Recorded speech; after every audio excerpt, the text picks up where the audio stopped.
Hello, my friends. Hello, and welcome back to the Triple Press. Tonight, we have a short review of the previous week's worth of action that we have seen for our first week of the 30-25 season. I am, of course, Olaf Krieg, and this is the Triple Press Week in Review.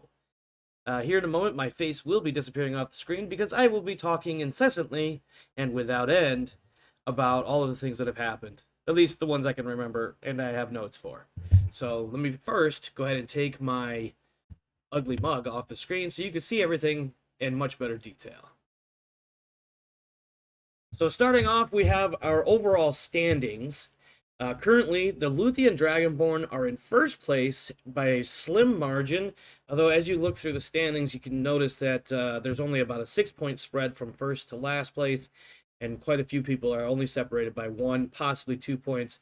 We have the Luthien Dragonborn in first place with 7 points, the Dravian Golden Suns in second with 6, followed by the Canopian Honeybees, the Dover Crows, and the Remoran Opposition, all with 5 points, tied for third. And we're following it up with the Lyran Debutantes with 4, Myrick Industrialists and the Torian Nationals tied in 7th place with 2 points, and the Science Spirits and the Rock City Wolverines, that actually should be a tie for 10th place with 1 point apiece. Obviously, we have 10 teams, 1 game each, so there's only 5 winners and 5 losers. Although, if you recall, in the 30-22 season, we did have in the very first round, the Lyran Debutantes and the Torian Nationals, if memory serves, they did have a tie. Fortunately, we didn't have to worry about that starting off in this season. Of course, no position changes because this is only the first week. In the coming weeks, I think I'll be looking at possibly some sort of overall position change throughout the season, like their net gains and losses, and then a position change from the previous week. I'm not sure how I'm going to calculate all that, but I think I'll be adding that as an additional column on this particular spot. Moving on, let's talk about kills. So we're, of course, defining a kill as anything that renders the mech either defeated or utterly destroyed. And defeated is simply any sort of destruction, surrendering, being pushed off the map, in which case we saw all 3 of those. And then, of course, utterly destroyed is mechs, typically an ammo explosion that does it. The Dragonborn squeezed in 2 kills to tie, or excuse me, I said that wrong. The Crows snuck in 2 kills in their match against the Nationals, and both of those kills were conducted by Pilot Al. I don't remember his first name. So Al will take the lead for the time being in number of kills per pilot, and the Dragonborn and the Crows are tied in first place for number of kills by team. The other 4 teams with kills are, of course, the opposition, the Golden Suns, the Debutantes, and the Honeybees. Unfortunately, but it's early in the season, so we're going to see more kills over time. And these numbers will, of course, change. Our next thing I want to look at, and this is one that I am looking at, speaking more as the GM running everything and not so much as Olaf, is with the rules that we've been using previously, wealth bloat became a very big thing. So one of the things I looked at was changing up how wealth is calculated, and added a couple of things to slowly nip away at wealth. So one thing I will be tracking, out of character, is how does the wealth work? How does the system currently work, and what changes may we need to make moving forward. Now, slipping back into character, of course, we have the Golden Suns with the largest amount of growth, earning 13 wealth on top of their starting values coming out of the previous seasons, followed by the Dragonborn with a positive gain of 10, Honeybees with a positive gain of 9, and the Crows with a positive gain of 6. And then we see, of course, that's where the deviation line is. All the other teams lost money. Although I will point out that the Wolverines didn't lose quite as much as this information seems to indicate, as they did sell a couple of mechs and then purchased a medium because they did not have a team that they could field in week 2 without having done that. So they actually would have had, I think they would have been somewhere in the neighborhood of a -6 and not a -10 on their growth. Well, I guess net growth. Anyway, moving on. And then lastly, we have draftees. Only 2 teams lost pilots or technicians this week. The Debutants lost both a pilot and a technician. The Dragonborn lost a technician. This is something else that we'll be keeping an eye on over the season. As we all know, drafting players from the Greylands Trio League and taking them up to some of the higher or larger, more well-known stables and cooperatives is a thing as the GTL gains popularity across both Solaris and the rest of the Inner Sphere. Let's go ahead and talk about the individual teams and their overall results, and a look at what they will be doing next week, starting with the Canopian Honeybees. 3022, they went 2 wins and 5 losses, finishing in 5th place overall in the regular season, just barely missing the cutoff for the playoffs that year. In 3023, they went 3-4 with no playoff appearance, and in 3024, they went 4-3 and made it to the finals, but were defeated by our current reigning champions, the Golden Suns. Now, in week 1, they took on the American Industrialists and showed exceptional control and managed to keep the pressure on their opponent throughout the match, and they won the first game. This was actually something of an upset, although I use that word hesitantly, because it was a good thing that the Canopians won, obviously, but there was a large number of people in the gambling circuits that were were indicating that the Industrialists, a longtime powerhouse in the league, would have taken a different route and won that match. Next week, the Honeybees will be taking on the Remoran Opposition. They are currently down a mech following their first week's win over the Debutantes. So we'll be curious to see how, or more accurately, what the opposition fields and how that match turns out. And I am going to tell you, it's most likely going to be a Honeybee win again in week 2 over the opposition, as long as they can keep the pressure up on the opposition as they did in week 1 against the Industrialists. So as long as they can do that, I think they will have a win. Davian Golden Suns, 1 win, no losses. In 3022, the only team to go undefeated throughout the entire regular season, and then were later eliminated in the first round of the playoffs by the previously mentioned powerhouse team, the Industrialists. In 3023, they went 6-1 and finished 2nd place, being defeated by the Dragonborn in the finals. And then in 3024, they went 4-3, losing their grip a little bit, but enough to stay in the playoffs and eventually take ownership of the Trinity Cup. Their first week opponent, the Rock City Wolverines, one of 2 expansion teams. This was just a powerful performance. They basically put the Wolverines in their place. The Wolverines did put up as best a fight as they could. Unfortunately, it wasn't enough to overcome just the sheer domination that the Golden Suns put on them. Now, going into week 2, the Golden Suns will be taking on their on-again, off-again rivals, the American Industrialists. And this will be an interesting matchup because, as we all know, over the last few years, this has almost been I can't even speak. This has almost been a toss of a coin as to which team was going to win. And it's looking like if there was either team that had a slight advantage, it might be the Golden Suns having 1 additional win over the Industrialists. But of course, when something like that happens historically, the Industrialists will come back and they will beat the Golden Suns. That said, my predictions: the Industrialists lost their first match, but maybe now that the rust has been knocked off from the off-season, maybe they will continue their on-again, off-again rivalry and actually defeat the Suns. Only time will tell, of course. Next up, we have the Dover Crows. This is an expansion team, 1 of 2.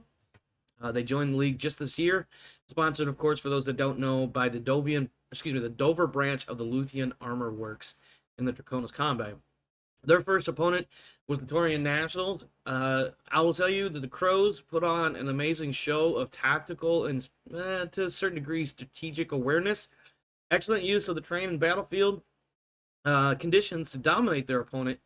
And this new team could easily become a Triple Crown contender if they could stick to their guns in the coming weeks. You say that same tenacity and that same wherewithal and knowledge and use of the terrain and all the other advantages that they can get their claws onto. I guess maybe since they're crows, we should say talons. But yeah, their next opponent, however, will be the Debutantes, who barely on a loss, and we're going to talk a little bit about that in a moment. They'll be taking on the Debutantes. They lost week 1, but they fought hard as hell to get to where they were. It was a decision that rendered the game a loss. And we're going to talk about that. Like I said, I'm kind of talking in circles here, but the bottom line is my prediction for this is it could be a very tough fight for the Crows. The Debs have plenty of experience, although they have lost more often than not. But their new coach, Weissman, I don't know. This one is going to be a 50-50. I'm not sure how this is going to turn out. I am going to root for the Crows because they feel like the underdog. But let's not discount what the Debs themselves can do, or the debutantes. I've started calling them the Debs. I hope nobody's bothered by that. I'm slightly amused by it, to be totally honest. Next up, we have the Luthien Dragonborn, one of our powerhouse teams in the league. In 22, they went 4 wins and 3 losses and were later eliminated from the playoffs by the Industrialists. By, as many would call it, a very lucky ammo explosion on the King Crab. In 23, they went 3-4. There was a dispute about their playoff appearance, but they ended up becoming the 30-23 Trinity Cup champions, regardless of any attempts at retconning the results of that season. Some of those questions are still unanswered as to what exactly happened in 23, but the Solaris Gaming Commission and the GTL's League of Officials, they haven't really changed anything. They just kind of let it go, it seems like, but we'll find out more on that perhaps. Last year in 30-24, 3 wins, 4 losses, and they did not quite make the cutoff list to make it into the playoffs. So this year they're coming in somewhat fresh, and they've definitely got some stuff to prove, I'm sure. Their first opponent, the Cyan Spirits. Well, let's not argue. The Spirits tried; it just wasn't enough. The Dragonborn came out and they pressed the Spirits. The Spirits fought back. It just wasn't enough. That's really the only way to call it. There was a couple of early mistakes made by the Spirits team from a tactical standpoint, and the Dragonborn were quite they were quite able to capitalize on that, and that's what really led to the Dragonborn taking that win. Next week, they're taking on the Torian Nationals. Now, historically, the Nationals, I mean, I've got it written right here. Let's be honest. The Dragonborn are a proven and formidable team in this league. The Nationals just simply are not. We don't even really need to talk too much about my predictions, but I don't want to discount the Nationals out because I should be a team player. I should be a impartial commentator on the league. But let's just call a spade and say that the Dragonborn are going to take this one. Lyran Debutantes. Now, we talked about this a minute, but let's talk a little bit about the previous seasons before we get into the rest of it.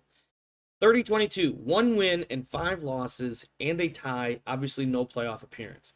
30-23, 1 win, 6 losses, no playoff appearance. 30-24, 2 wins, 5 losses, no playoff appearance. Those were all under the previous coach, Anson Fisher, and as we all know, he has been summarily replaced by the Lyran Estates General. I think I said that right. The new Baron Isaac Weissman. Now, Weissman's first debut performance on the field, well, not so much on the field, but leading his team onto the field, they defeated, I'm sorry, I misspoke. They came damn close, incredibly close, the slimmest of margins between them and the Remoran opposition. Opposition won, but only on an official's decision that, as it turns out, the Solaris Gaming Commission is currently reviewing. I don't know all the details. What I do know is this.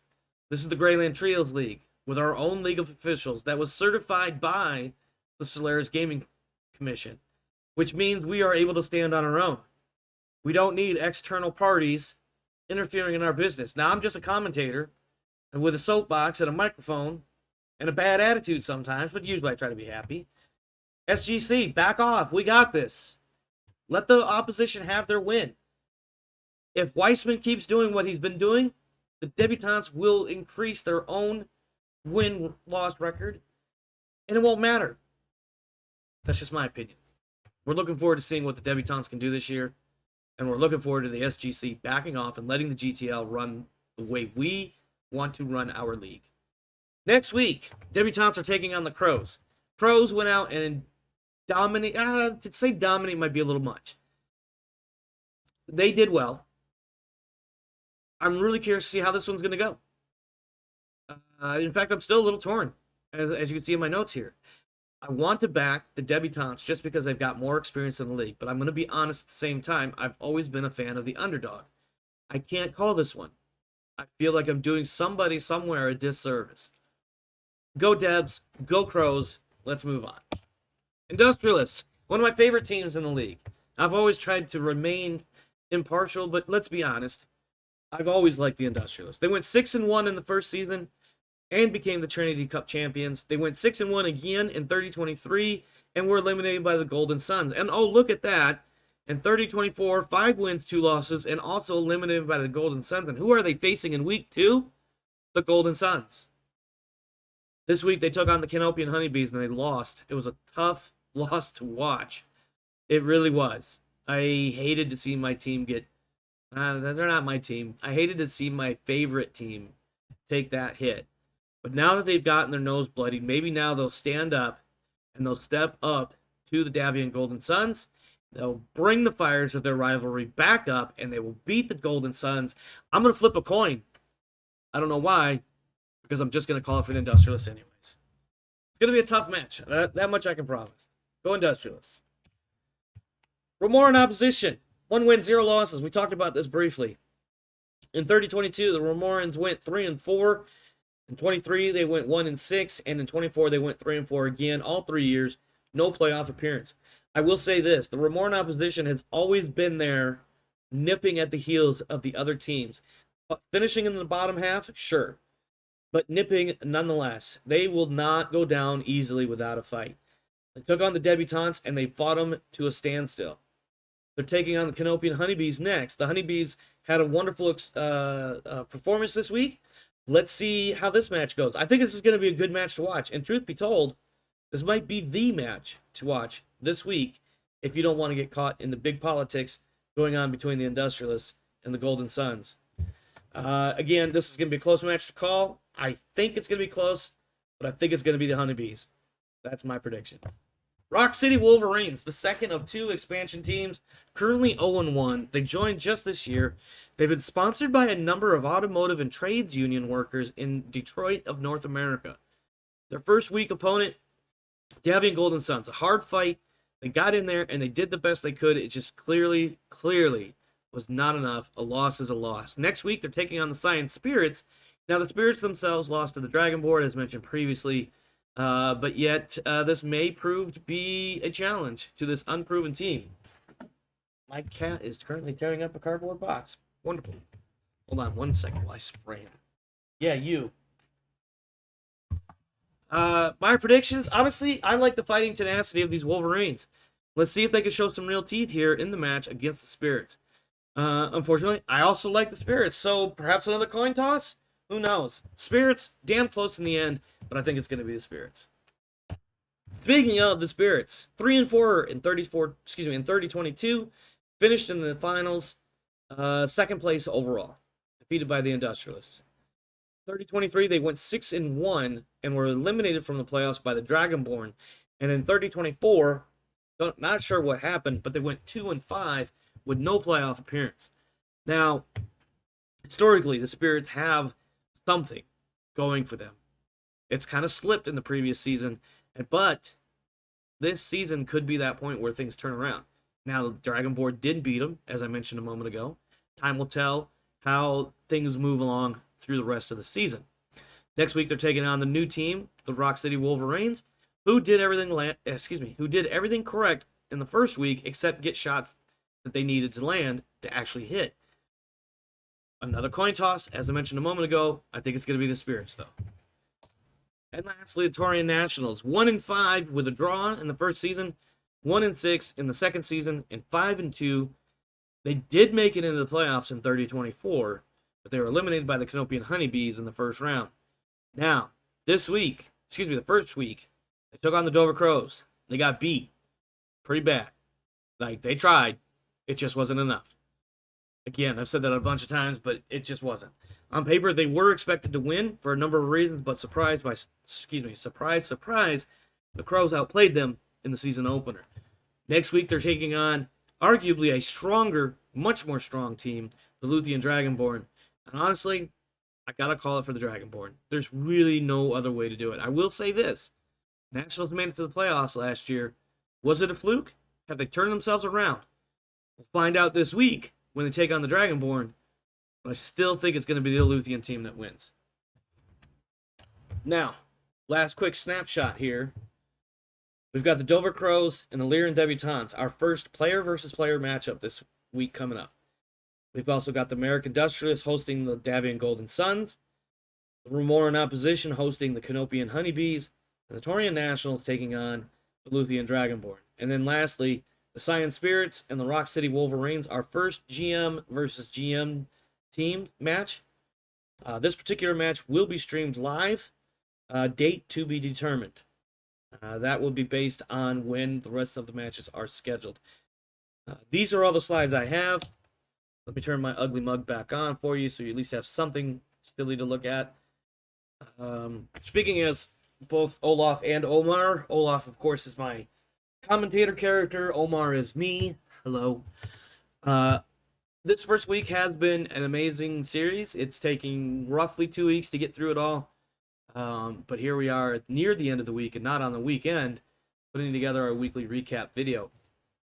In fact, let's just do this so it doesn't seem silly. There we go. At least now we have that to look at instead of a bunch of blackness. I want to thank everybody. Grimdark James, Fohammer, Darius, my son Talus, and of course Luke, for participating in this first week and joining me on this wonderful escapade of the Greyland Trios League, and I'm looking forward to all of the matches that we have left for this season, and as well as possibly 1 or 2 more seasons after that. Some things to think about. Which teams are your favorites? Let us know on the Discord. Get on the Discord. Hang out with us. Talk smack with us. And I'll try not to be too censored. What else is there? I don't know. We got Second Star and we got some Solasta, and there's other stuff always kind of cooking slowly in the background, so stick around. Listen, for real, if you like what you've seen here, get on Discord and come hang out with us. Likes, follows, subscribes, shares, comments, all that stuff. Always appreciated. My cat chewing on cardboard, not so much. I'm not sure what's going on there. At any rate, that is it for this video. Hope to see you guys again in the future. Hope you enjoy the series. And I will say, we are all most definitely enjoying our times here. Have fun.